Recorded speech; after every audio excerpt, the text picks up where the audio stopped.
Bon, je viens de rentrer du cinéma, je viens de voir un film qui s'appelle La Pampa d'Antoine Chevrier.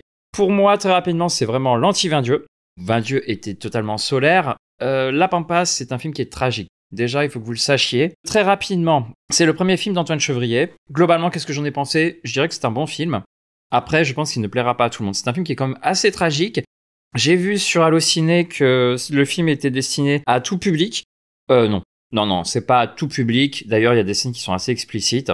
Non, il faut être un public, je pense, mature pour voir ce film à partir de 16 ans, vraiment. Alors, je vous donne très rapidement le synopsis. Willy et Jojo, deux ados inséparables, passent leur temps à chasser l'ennui dans un petit village au cœur de la France. Ils se sont fait une promesse, ils partiront bientôt pour la ville, mais Jojo cache un secret, et quand tout le village le découvre, les rêves et les familles des deux amis volent en éclats. Donc, pour tout vous dire, je mets les deux films, Vindieu et ce film-là, en comparaison, tout simplement parce que ça parle de la ruralité, en gros. Et puis, c'est un bon moyen, je pense, de comparer les deux genres. Parce que l'un, c'est une tragédie, comme j'ai dit, et l'autre, une comédie. Et c'est pas du tout le même regard sur la ruralité. Enfin, plus ou moins, on va dire. Alors, les deux films, en plus, je trouve qu'ils fonctionnent de la même manière. C'est-à-dire, il y a un élément tragique qui change complètement la vie de nos personnages, d'accord? Pour Vindieu, c'est la mort du père, mais ça, vous le savez, c'est au tout début du film, donc c'est pas vraiment un spoil. Là, c'est une autre voie, d'accord? Si c'est pas un décès, c'est autre chose. Dans l'air du temps, d'accord? Donc c'est un peu le problème dans ce film, c'est qu'on parle de quelque chose qui est réel, qui existe, mais je pense qu'il y a une surdramatisation. C'est pas un film naturaliste dans le sens où on essaie de coller à la ruralité, parce que j'ai jamais entendu parler d'un événement comme ça, si vous voulez.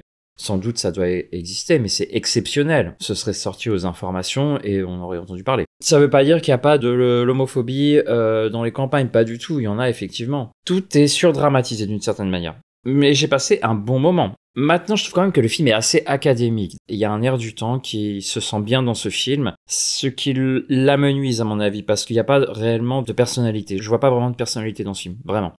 Donc c'est déjà vu quelque part. Il y a des dialogues qui sont vraiment bons, qui sont très bien choisis, très bien menés, et qui fonctionnent, qui mettent de l'émotion et qui sonnent justes. Pour moi, c'est la grande force du film, même si, on va dire, le vrai problème, je trouve, dans ce film, c'est que le réalisateur commence des intrigues, mais il ne les finit jamais, il ne va jamais jusqu'au bout. Et il y a quand même un sentiment de frustration qui s'opère, parce qu'il y a plusieurs sujets qui sont développés. Peut-être pour un premier film, je pense, c'est parce qu'il a du mal à mettre le focus, enfin l'accent sur une intrigue en particulier, et du coup ça part dans tous les sens un peu, et on a du mal à suivre. L'histoire d'amour qu'il a à un moment donné avec une fille qui vient des Beaux-Arts et qui est arrangée, honnêtement, je trouve que ça va nulle part, et moi ça m'intéresse pas, quoi. Enfin, à un moment, on voit, ils vont à une fête, et comme d'habitude, en fait, quand vous avez des scènes de fête, c'est toujours très frustrant de les voir, parce qu'on aimerait être convié à cette fête, donc on est frustré, on aimerait y participer. En fait, l'intérêt de montrer ces images-là, c'était juste pour montrer que voilà, elle avait eu un type qui lui courait après, mais après ça part sur autre chose, et ils évoquent un sujet qui aurait pu être développé. Surtout qu'après, la fille, on en entend assez peu parler, et tant pis, pourquoi pas, mais bon. Du coup, il l'emmène visiter un clinique abandonné, bon bref. C'est un lieu qui est chargé d'émotions pour notre personnage, d'accord? Joué par Saïd El Alami, qui est un très bon acteur, qui joue bien d'ailleurs. Comme l'autre qui est son comparse blond, Amaury Fouché, qui est aussi un bon acteur, vraiment, les acteurs font le taf, quoi. Et aussi Artus, voilà. Donc il y a une scène où ils sont dans cet hôpital désaffecté, on va dire, et elle se met à un moment à chanter, parce qu'ils sont en train de, voilà, s'amuser, d'accord? D'une manière un peu illégale d'ailleurs. Et puis elle se met à chanter, mais des chants lyriques. C'est assez surprenant, mais pas vraiment, parce que je me disais, ouais, ça y est, j'ai l'impression que c'est vraiment copié-collé de certains films, comme c'était le cas Le Gang des Bois du Temple, il y avait une scène comme ça. Et puis, moins récemment, on va dire que j'ai vu, comme je crois 3 ans qu'il est sorti ce court-métrage, Enterrement de jeune fille, de Lola Cambrieux, il me semble, Cambourieux, c'est ça, et qui était fascinant et que j'avais beaucoup aimé. Il y a une scène comme ça dans une église où l'une des jeunes filles se met à faire, chanter en allemand, mais là, ça fonctionne totalement. Là, dans le contexte du film et dans la manière dont c'est filmé pour nous essayer de faire passer de l'émotion, non, c'est trop. J'ai trouvé que ça ne fonctionnait pas. Une critique qui a été assez négative, c'était celle de Libération, qui a vraiment flingué un peu le film. Je peux être assez d'accord avec ce qu'ils ont écrit. Peut-être les critiques sont un peu trop... Ouais, ils sont un peu trop gentils, un peu trop complaisants, on va dire. Ils sont un peu trop complaisants avec ce film. Ça reste un film qui est pas mal. Honnêtement, il y a des belles choses, même au niveau de la manière dont c'est filmé.